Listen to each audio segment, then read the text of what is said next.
Happy Sunday. It's a beautiful sunny Sunday, even though there's a little bit of autumn chill that just came into the air. And normally on a nice day like this, I'd go down to Schifflande or out to one of the, ooh, little lizard, one of the parks and take some pictures. But I thought I'd go you for a walk because I really love where I live, and this is something a little different. It's starting from my backyard, quite literally. My apartment's right behind me. And this is the Birs.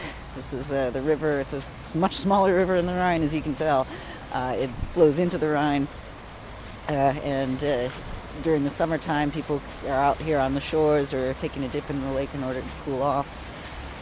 Up there you see Roche Towers. They're kind of a mainstay. You can see them from anywhere in Basel or even where we are just outside of Basel. I've heard, and I don't quote me on this, I can't confirm it, that the reason Basel doesn't have a skyline is because they have regulations around how much of a shadow a building can cast, and so that keeps the building small. And what they did for the Roche Towers is they built them like a shark fin, so they taper as they go to the top, and apparently that gets around it, so they really dominate the landscape. There's two towers, building 1 and building 2, and if you know anyone who works at Roche, they can take you to the top of the towers. There's at each of the towers there's a little restaurant cafe where you can have a Secco or an Aperol Spritz and look out over the city. It's quite the view. So the place where I live is called Biersvelden, and that literally translates to the fields of the Birs. And there's a lot of fields, and that's the river, that's the Birs. I lived in Basel proper for about 3 years while I was getting my degree, and now that I moved out here, I really am coming to love Baselland, which is the canton just outside of Basel, which is where this city is. So this walk is going to take us into Basel itself. Just this area, Switzerland in general, and this area in particular, is a very walkable area.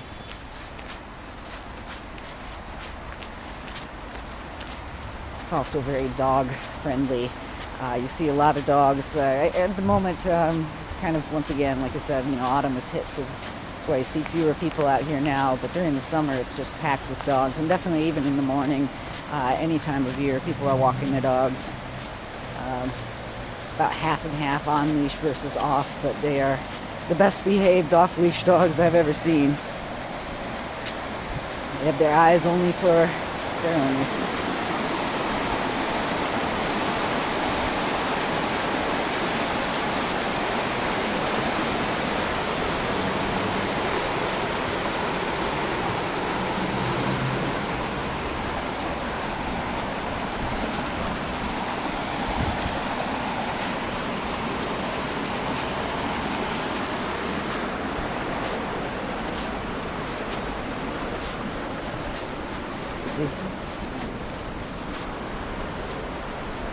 And so what you see right across here is the Tierheim. I just stepped off here.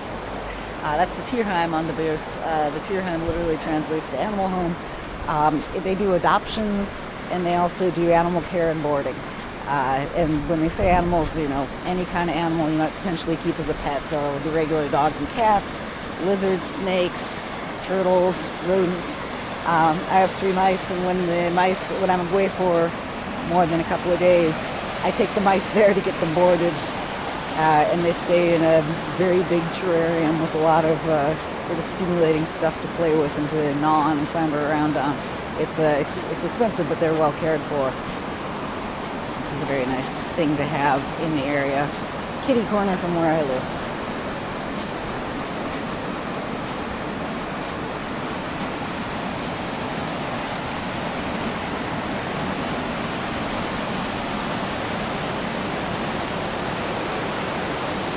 There's a guy with his off-leash dog.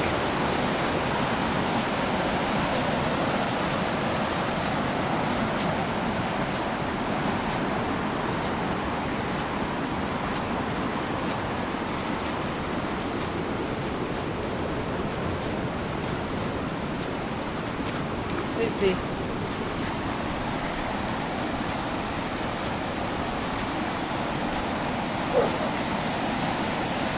I'm generally trying not to point the camera at people, just to be polite. But yeah, you can see how rushing this gets.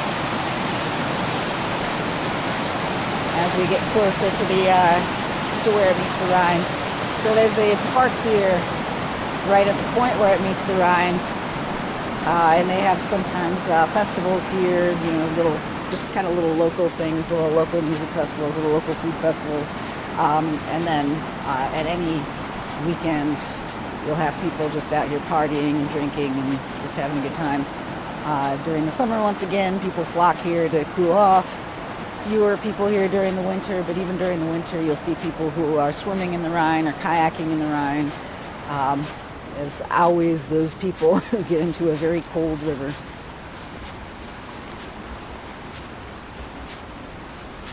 And you sometimes see people fishing. I'm not sure they catch anything. We had the Basel triathlon here, but it's pretty far downstream. So I actually did jump in the Rhine, and it was very cold. It was not fun.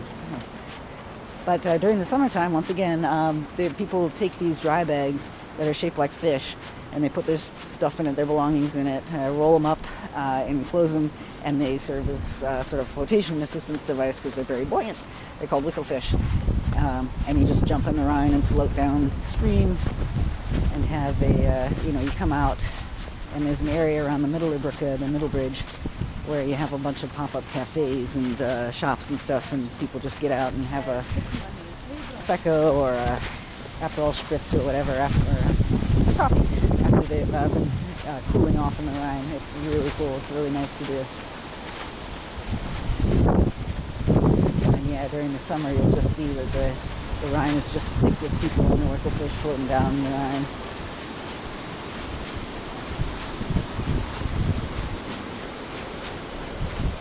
So this is where the Birs meets the Rhine. You can see the Rhine is a much bigger river. It's very big for commerce.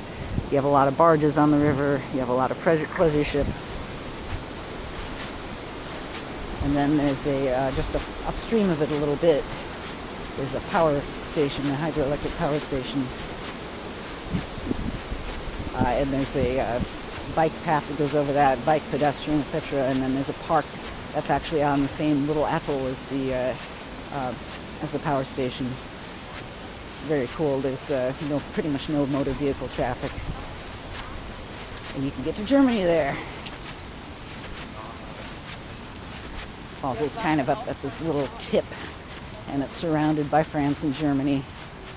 Back when I lived in the city itself, my morning run would take me through 3 countries, which sounded a lot more impressive until you realize how close they all are.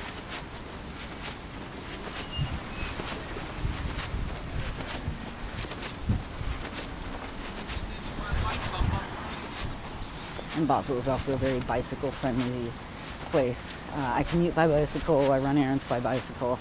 I had a car in the US, and I don't have one here, and I don't miss it. There's not just the bikes, but the public transit is amazing, and the train travel, across the country or into other countries is also amazing. So I'd much rather do that than drive. I'm actually just coming back from a little birthday trip that I took to close to Liechtenstein, and I took the train. I just hopped on it, about 3 hours there, spent the night, did a little bit of sightseeing, a little bit of hiking, and then took the train back this morning. Thought I'd go for a little walk. So this is the this is the far end of, there are 5 bridges. There are 5 bridges in Basel. And this is the only one that I don't know if it has a name. If it does have one, I haven't been able to find it yet. But all the bridges have very convenient and easy pedestrian and bicycle access to get over it. This was actually part of the bicycle course for the Basel Triathlon, going in the opposite direction of those two and going over this bridge, over this path that you'll see in a moment. But yeah, so there are 5 bridges, and the middle one is called the Mittelbrücke, the middle bridge, and that one is kind of the most kind of classical, old school stone bridge, which we will see eventually. But this one is really nice with all of the street art that it has on it. And this is part of my commute to work. It's a very nice commute. It's not often that you enjoy fresh air, nice art, and the view of sunrise over a river on your commute in. Although now that it's autumn, you really don't get the sunrise. You get to work in the dark, but that's alright. So there you can see the power station. Looks like one of the sluice gates is open, the one at the far left.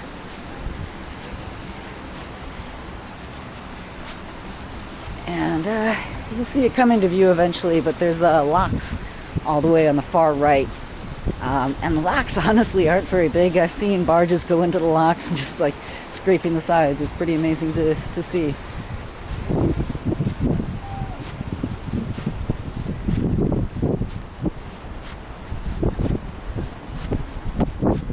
And just behind the power station, you can see the Schwarzwald, the Black Forest. That's or at least part of it. So we're very close to Germany here. But yeah, you can see the entryway to the locks over on the far right, and yeah, the bicycle path goes right over the power station. It's really cool.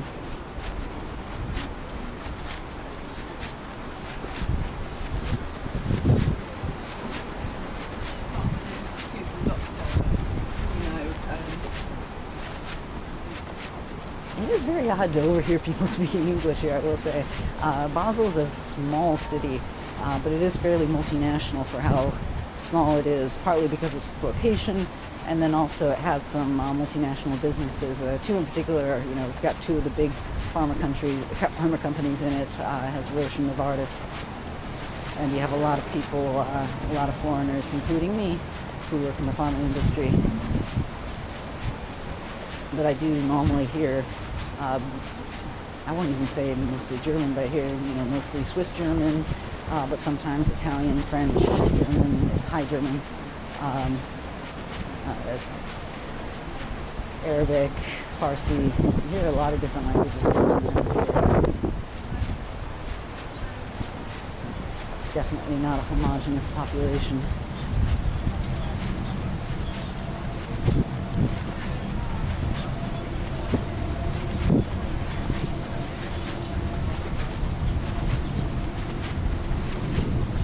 So coming up to this T intersection, if you go right, you go to Germany, and if you go left, you go across Basel and into Germany. So to the right, you go to Grenzach-Weilen, and to the left is Lörrach. But once again, Basel is such a small city, just kind of poking its nose up in between France and Germany, that those two countries are never far away.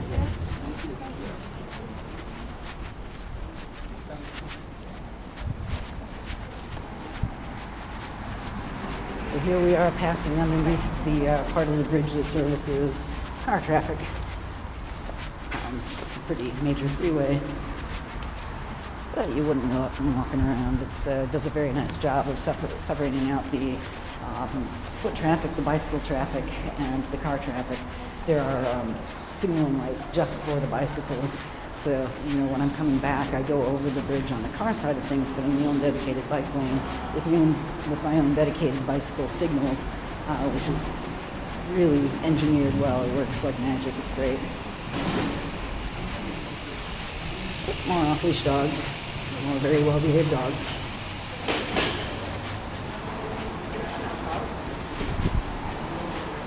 So this is the Tingling Museum, and it is partially sponsored by Roche. So it often has some somewhat, science-y kinds of exhibits. It has this cafe here, the Schopfli Cafe. And this is sort of the premier on to the left here. Move over. Is one of the premier launching spots for people to jump into the Rhine and get on their local fish during the summer. But of course, during the winter, many fewer people, because the Rhine is leaky and cold in the winter. It's not all that warm in the summer, which is why it's so nice to jump into when it's very hot out.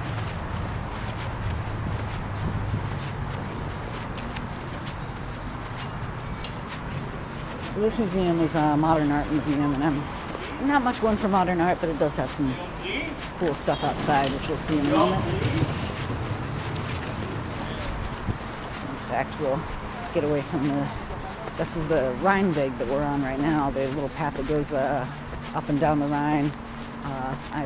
go for my morning run on that path, cross over the bridge, come back around here. It's good for that. So this is one of the kinetic sculptures. It's actually not going very fast today. Some days it is absolutely booking. And once again, in the summertime, kids are splashing around in this to cool off. Yeah, this is kind of the more placid that I've seen this sculpture going. And at night it's illuminated. It's very pretty. They have some temporary installations right now. Once again, I'm not much of a modern art person, so I'm unfamiliar with what they're all about, but I appreciate them anyway.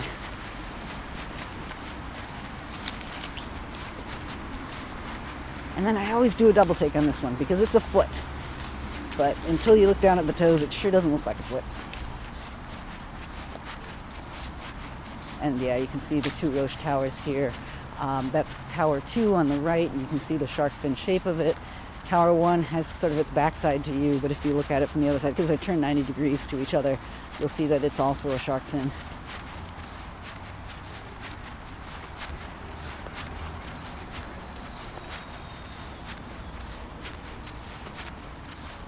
So we'll mosey on back to the Rheinweg because it's a much prettier way to go.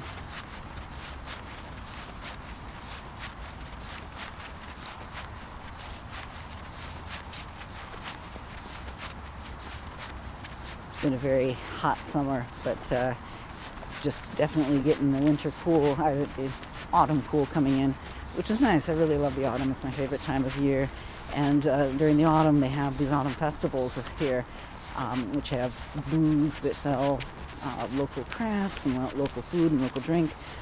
They sort of, once the weather gets cold, they serve what's called Glühwein, which is basically spiced or mulled wine. It's really good. You basically just buy a Glühwein. You have a special cup which has a 2 franc depot, which once you can just kind of wander around the entire festival drinking your wine, and once you're done, you turn it in for the depot, and there's a Ferris wheel, and it's really, really, really nice. The one at the Basel Münster has the Ferris wheel. I'll show you that. And when we get there, this is a little park, play park for kids. And also when it's late at night, you'll see a lot of drunk teenagers and 20-somethings into the wee hours of the morning.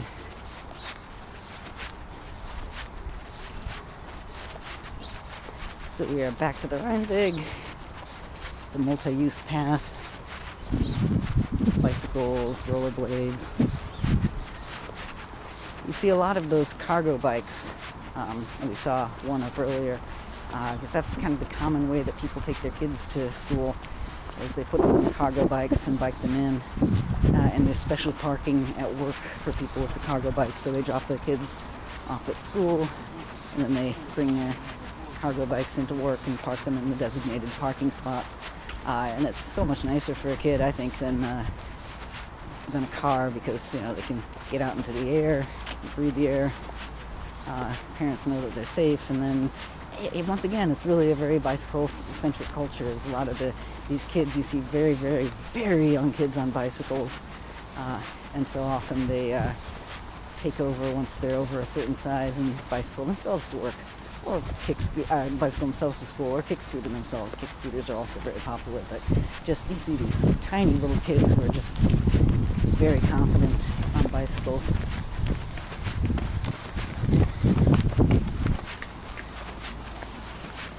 Yeah, something like this.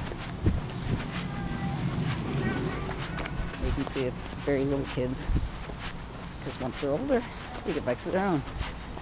And they have intermediate little steps. They have these they have these things that go on the backs of bicycles, where the kid's front wheel goes into it, and their rear wheel is on the ground, so they can experience pedaling and propulsion without, the parent losing them.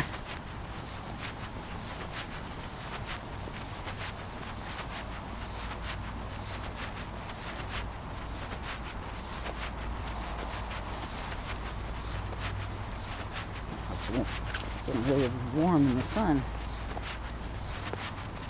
Got a little sleeveless jacket on, and I'm thinking about taking it off. I put a full jacket in my backpack just in case I needed it, but Getting nice and warm in the afternoon.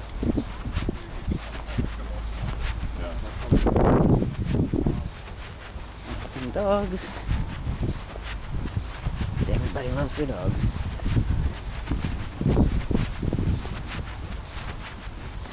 I very much miss mine. They're back in the States. But they're not mine. They are ours, and that's an important consideration, of course. And we've had them for so long.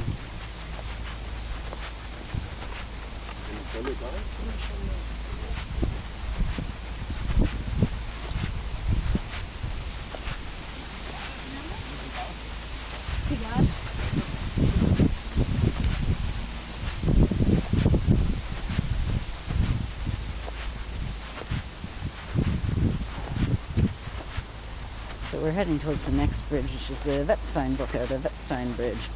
And that one has sort of two transit hubs on either side of it. On this side there's Wettsteinplatz, and on the other side there's Bankrhein. And they're basically just hubs where you have a lot of trams and buses that are a good place to transfer.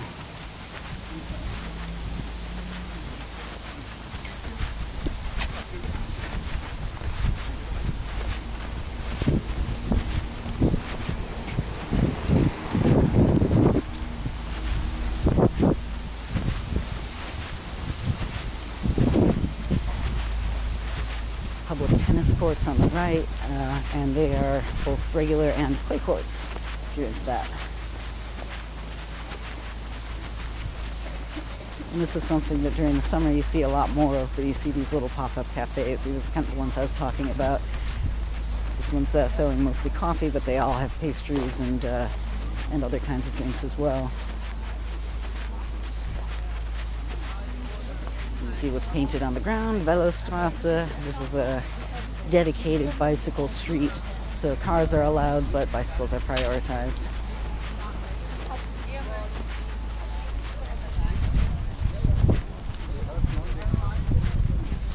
Right, mosey back on over, because there you can see one of the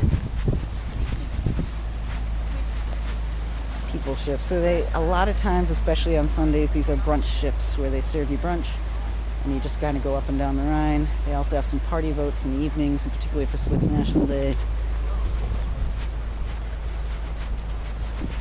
where they just have a bar and you can party on the water.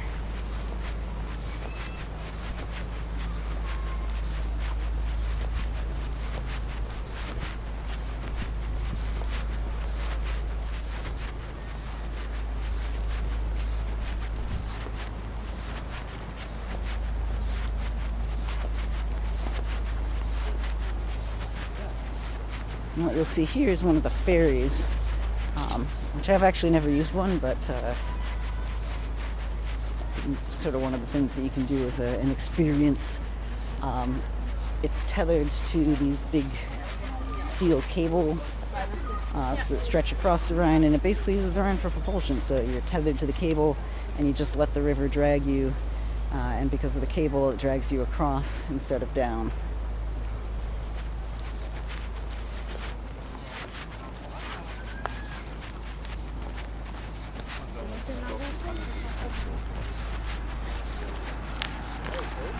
The electric Polizei. They're moving away from Teslas. There was this incident that happened where they were chasing a bicycle, and the bicycle actually hit the car, and when they finally caught it, they couldn't open the door. They couldn't open the door to get out of the cyclist. It's those gull wings. They are failure modes. And I think they were having issues with them beforehand, so that was just sort of a very public event.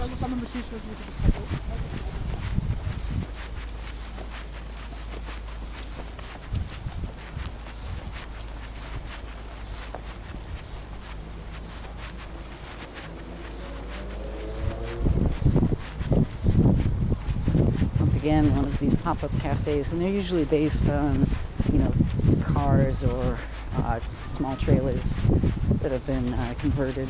And as you can see, this one is a horse box that's been converted into a cafe.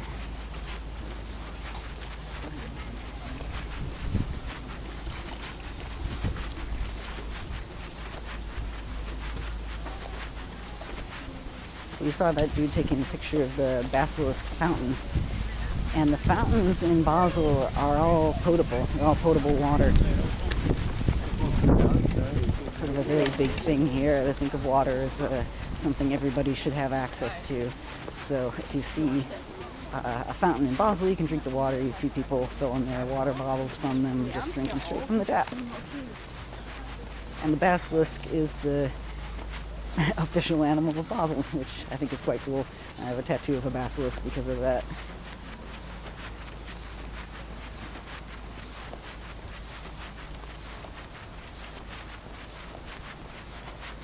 And you often see, there's these installations that are basilisks because that's the official animal, and they'll often be holding in their claws a shield with a coat of arms of Basel-Stadt, which is a bishop's staff. Although it looks kind of like a flaccid chess piece to me, it is a bishop's staff.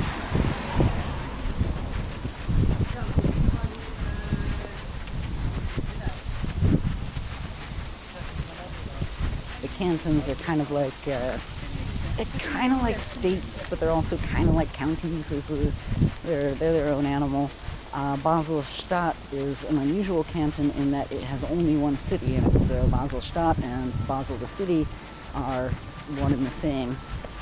The canton that surrounds it is called Basel-Land, which is the one I now live in, and that has many cities in it. I live in Basel, which is one of the cities that's closest to Basel itself. But there's a bunch of cities that are, in some cases, quite far from Basel itself. And it also has a cantonal coat of arms that's a bishop's staff, but it's red instead of black and is pointing in the other direction. A lot of the other cantons have more interesting coats of arms, like Schaffhausen is a sort of a drunk goat. Bern is a bear. Yeah, it's a lot of other ones. Zurich is like a blue diver down flag, so they're not all cool.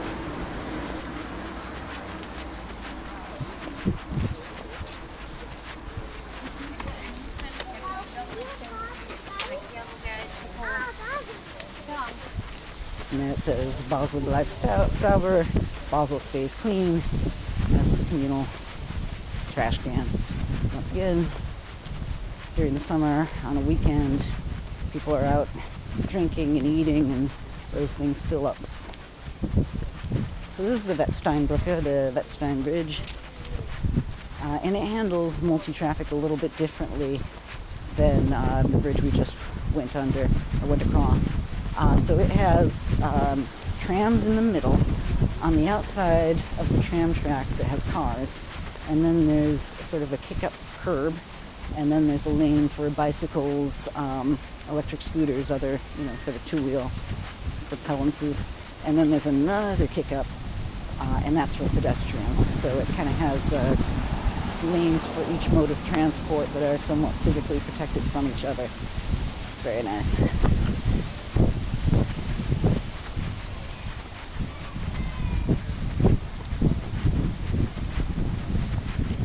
And as we go under the bridge, you'll be able to see there's another one of the ferries that I mentioned going across, using the Rhine's current to draw it across.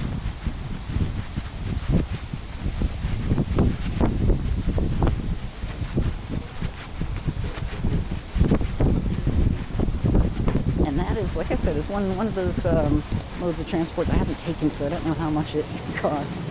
Probably not very expensive. Public transit in general is not very expensive.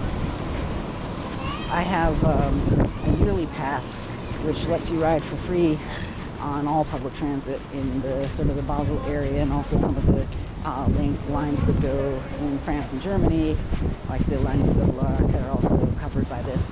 And that one's a little bit pricey. It's 800 francs a year, but considering you can ride all day and every day, it's well worth it to me to just be able to hop on the tram if I want to.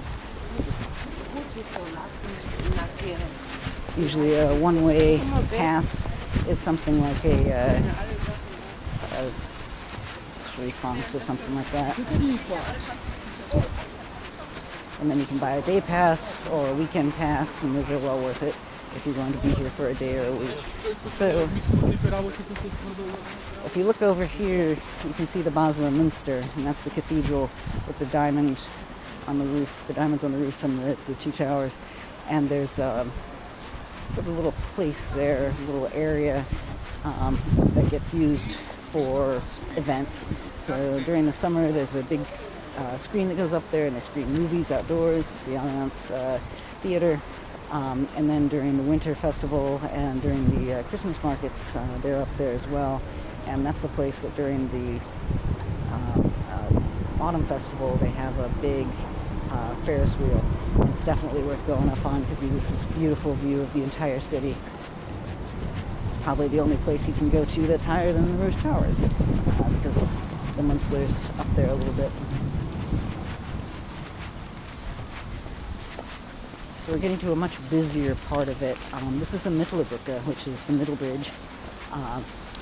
It's the middle of the 5 bridges, and it's also a very sort of bustly, touristy area. There's 2 kind of parts of Basel that are defined by the Rhine. There's Gross Basel, Big Basel, and Klein Basel, or Small Basel. And we're on the Klein Basel side. The Klein Basel side is kind of the more partying side. When I lived here, I lived on the Gross Basel side of things because I liked it a little bit more calm and quiet. And then I could just go to the party if I wanted to. Once again, you can see another one of those pop-up cafes built around a car.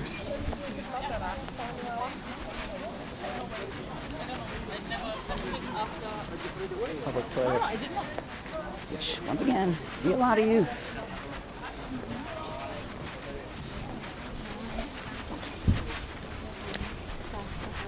Oh, but yes, so on the Klein Basel side of the Mittelbrücke, there's this area called Klaraplatz. And there's a lot of sort of shopping. It's a very touristy area. There's a very big Migros, which is the sort of the local food, but also department store. And once again, a lot of cafes over here. On the Gross Basel side of things, you have the Rathaus, the sort of the government building.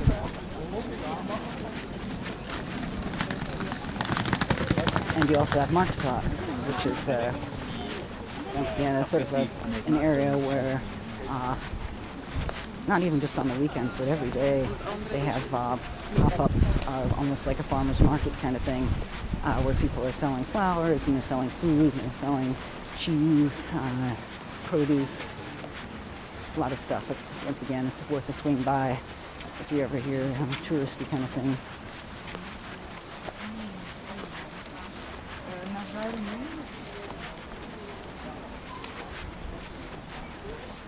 And you can see that things are down a little bit for the autumn, because during the summer, even here, there's a bunch of pop-up restaurants, and they don't pop up as much when it gets a little cooler and it's not as much worth their while. But there are also some permanent restaurants. There's one really big one up ahead, which was kind of wild when you did the triathlon, because the triathlon came through here, and you went right past that restaurant where everybody was, having a ball, drinking. It was 2 in the afternoon, so of course people were having a ball and drinking.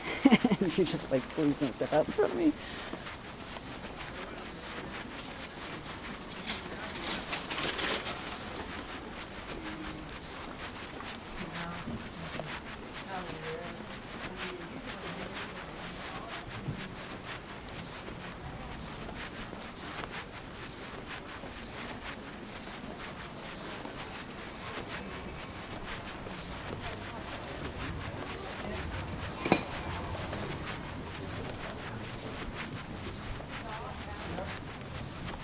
And the Mittelbrücke is unusual in that it's open to car traffic, but car traffic is really discouraged in the whole area around it. So you very infrequently see cars, and it's usually only taxis or tourists who are lost. It's mostly pedestrians, bicycles, and it's a transit hub, so you get trams and buses.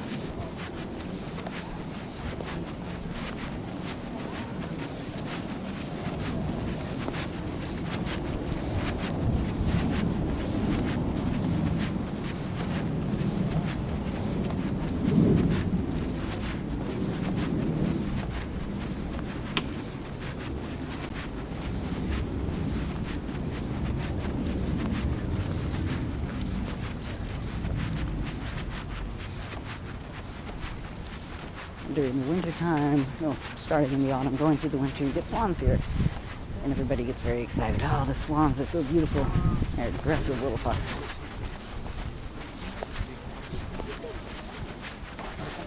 So this is that restaurant I was telling you about, so you can only imagine. This was kind of tried to book it through here with two-way traffic on the triathlon.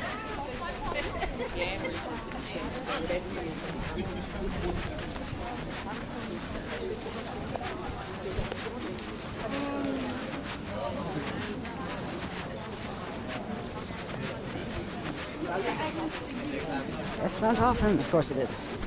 It's Sunday afternoon, and that is something in Switzerland. Most stores are not open on Sundays, so you can find places that are selling groceries, but usually people stock up on Saturday. But what you do have is all the cafes and bars are open on Sunday, so that people can just be outside, very social. And yeah, this is a place where a lot of people get out. You can see a swan over there. This is a place where a lot of people get out during the summer when they're doing the Rhine float. You can see there's an area right there where you can do it, or else they go underneath the bridge, and there's a pretty hopping area just on the other side as well, but we're going to go up on the bridge.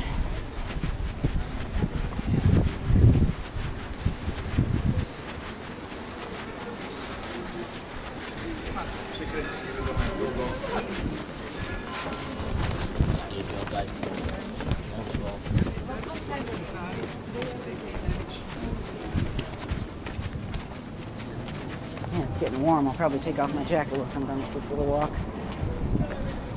So, this is the middle of Brücke, and as you can see on the right, that's Klaraplatz. It's very busy during the weekdays, but during on Sunday, it's completely closed. Like most of the shops there are closed. I don't think anything there is open except for the cafes. And then on the left is the Gross Basel side of things. These flags get changed very often. It's a Matisse exhibition at Foundation Basel, which is a local art museum up on the other side. As you can see, there are always some crazy people in the Rhine. That building just to the right of the three red cranes is the Biozentrum, which is the new biology center of the University of Basel. And when I lived here, I lived right down the street from that, because right next to the Biozentrum is the Pharmazentrum, which is where I got my doctorate. And that's in this place called St. Johann. So you can see there's the Johanniterbrücke, which is the one just downstream over there. And that is named after the Johanniter Tor, which is the St. Johann's Gate.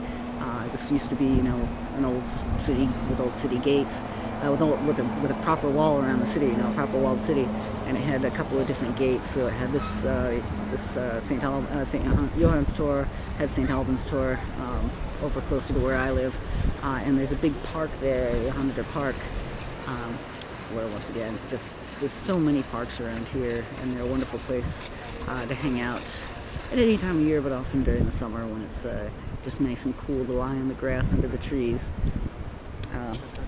A lot of people do what this guy is doing, or was doing just a second ago, and was using the Rhine as like an infinity pool, because if the current is strong, you can kind of see it a little bit. The closer you get to the center of the river, the stronger the current is. So you can swim against the current and stay pretty much in place. When we did the triathlon, we swam downstream with the current, which is good because, holy hell, even that was pretty hard, because it was just a week ago, so the water was pretty cold. And I was stupid and did not wear a wetsuit, so I was not buoyant. I was sinking. And then over there is the the Three Kings. I don't want to subject you to my French, but that yellow building right next to the building with all the scaffolding is a very famous and swanky hotel on the Rhine. I'm imagining it's very expensive to stay there, because every time I walk past it, there's very expensive cars sitting out in front of it. But yeah, that was just a little walk around a city that I have started to really feel like home, and that I really enjoy living in.